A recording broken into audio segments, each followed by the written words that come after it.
Thank you, everyone. Please take a seat. I want to give a thank you to our incredible small business administrator, Kelly Loeffler, who, in addition to supporting our small businesses better than almost anybody else, is also one of our real MVPs when it comes to fighting fraud in the federal government. She has found tens of billions of dollars of your tax dollars and given it back to you rather than the fraudsters. So give it up for Kelly Loeffler for doing a great job.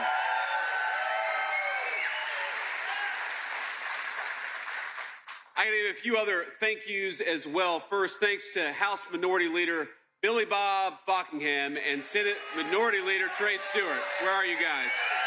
Stand up.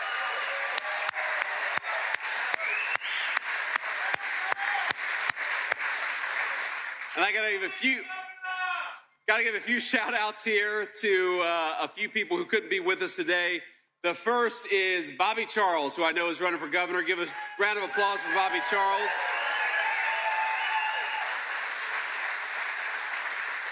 Now, Bobby has got, as you all know, an amazing record of standing up to the drug cartels and the international criminal gangs. He has been an amazing fighter for the state of Maine. He's going to make a more amazing governor for the state of Maine.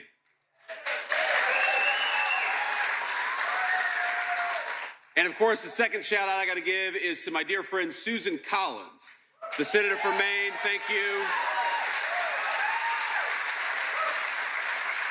Now, whenever I'm in the great state of Maine, which is one of my favorite states, it's beautiful, it's got hardworking people, amazing industries. I love a state like Maine, which has got this incredible natural beauty, but is also a place of hardworking Americans. So I love to be here.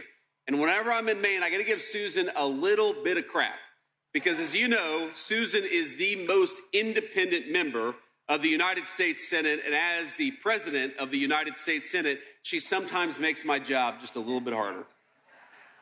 But she makes it harder because she is coming to work every single day and fighting not for a political party or not for any abstraction. She comes to work every single day and she fights for the great people of Maine, and I've seen it. Susan has been, I'll tell you a little story about Susan. She has been to my house probably a half dozen times, the vice president's residence at the Naval Observatory, and I've never seen a person who is more attuned to the details of every single thing. She's always asking, what does this do for Maine? How is this good for Maine? How is this bad for Maine? And she tries to get as much good for this state out of Washington and as little bad out of Washington for this state, which, by the way, is a very hard job. But she does it an amazing job, and so please give it up to our very independent friend, Susan Collins.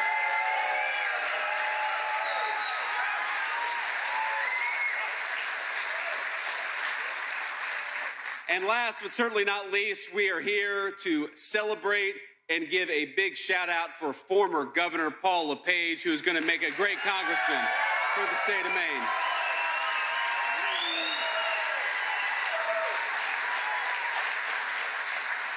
This guy is so much fun to be around, and his love for Maine is infectious. This is not a politician who punches the card. This is a guy who loves this state.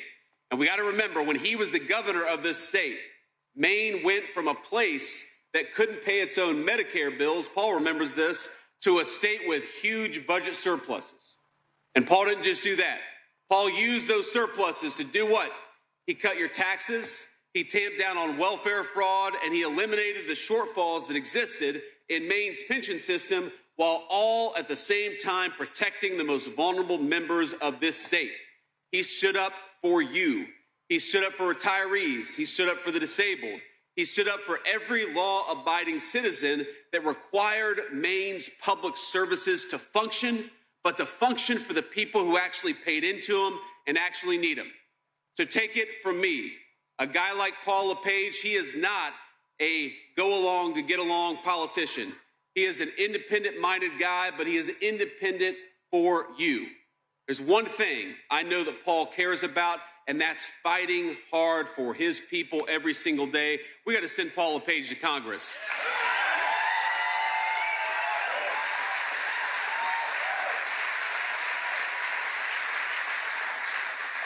Now, I'm here in Brewer to tell you that the Trump administration, we're here to send a signal.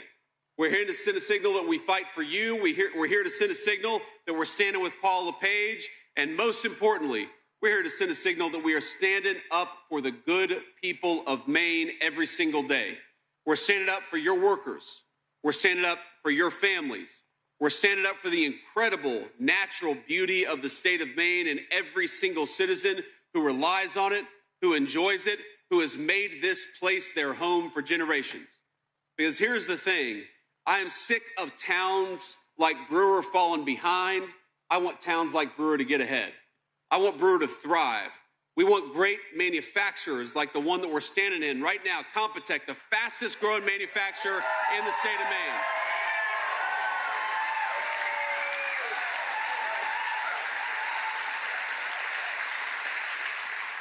I want to reward companies like Compotech that invest in their workers rather than in trying to ship jobs overseas just to make a quick penny.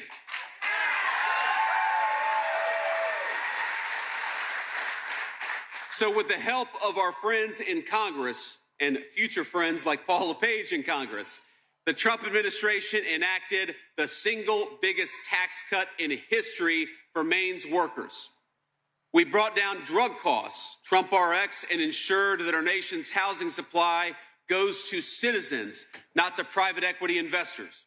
And we provided historic tax relief for Maine parents and families.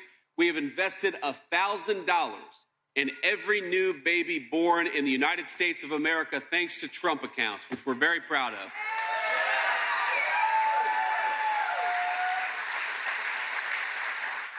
And as you all know, the Second Lady and I just welcomed about 5 weeks ago a beautiful fourth child, baby Alec.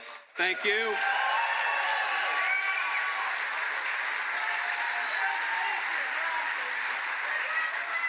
Somebody behind me is very excited about that. Trust me, I'm excited too.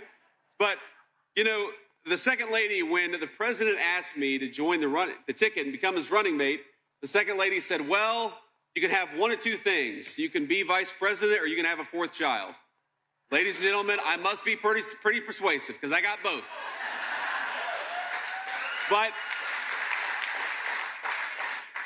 But I got it in part. I like to joke because, you know, she was not sold, Usha was not sold on having a second child. And then I said, honey, the Congress just gave us the $1,000 Trump account and the working families tax cut. She was like, all right, I guess we're going to have a fourth baby to take advantage of this.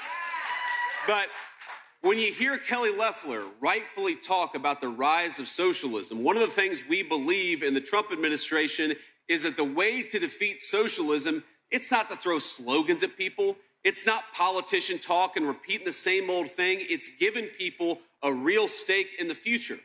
Now, $1,000 may not sound like much, but you take $1,000 to a child born tomorrow in the United States of America, and you give that child 18 years of compounding, 18 years of interest accrued, 18 years of investing in something, and that's how we make the next generation of Americans have a real stake in the next generation of the American economy.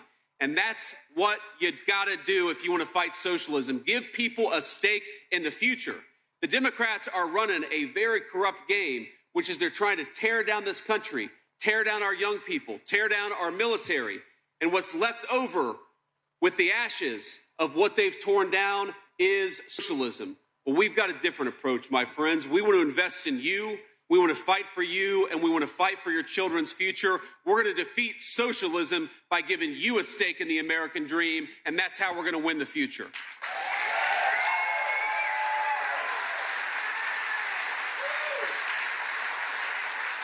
But I got to say that what we're doing it's not just a 2-year or even a 4-year process. Think about this. This country was plundered over a generation.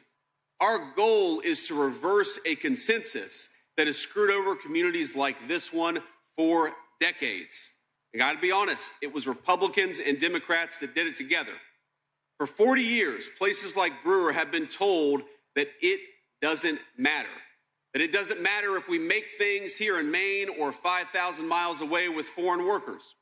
Think about this. The people who are running our country, the people who are supposed to be devoted and dedicated to this community, they said that we were stupid or stuck in the past if we wanted good manufacturing jobs right here in communities like Brewer.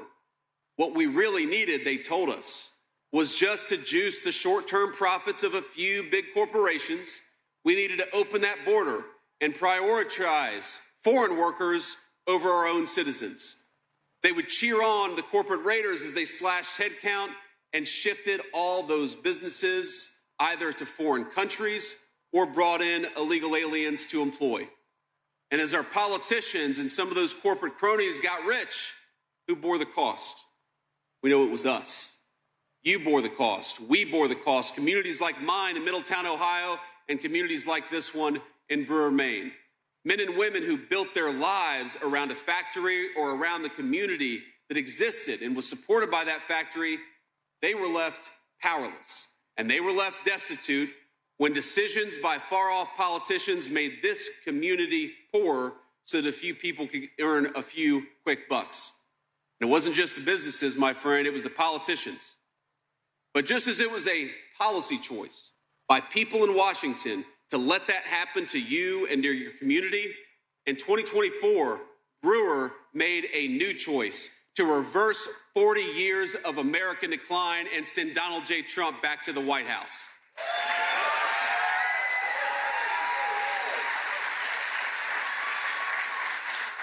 And if you think about it, in just 18 months, we have seen an industrial renaissance all across the United States of America.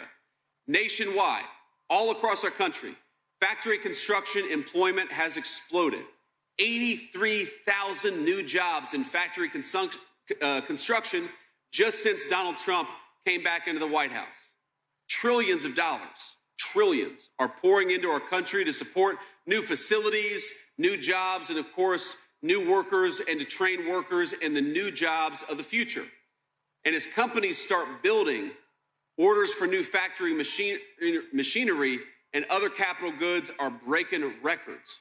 We're seeing the very foundation laid for a manufacturing renaissance all across this country.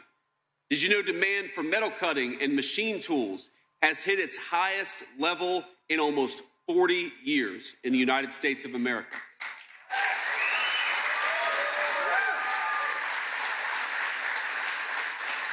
And all that construction, my friends, it's supporting, as Kelly said, an America First manufacturing boom, with last month's activity in the manufacturing sector reaching its highest level in years.